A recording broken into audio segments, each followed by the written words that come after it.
Dugaan penyebab Letda Abu Yamin dikeroyok preman Terminal Arjosari Malang, sering ngopi di TKP.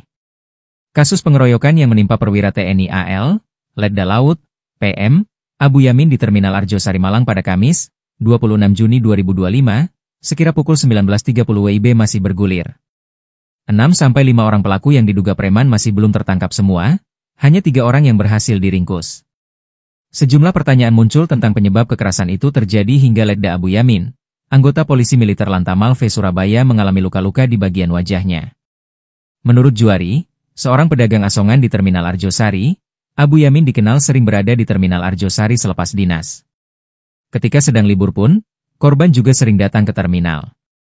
Kalau sedang libur, kesini ya pakai celana pendek begitu, papar Juari ditemui di Terminal Arjosari, Sabtu, 28 Juni 2025. Juari juga mengaku kenal dengan para pelaku yang mengeroyok Abu Yamin.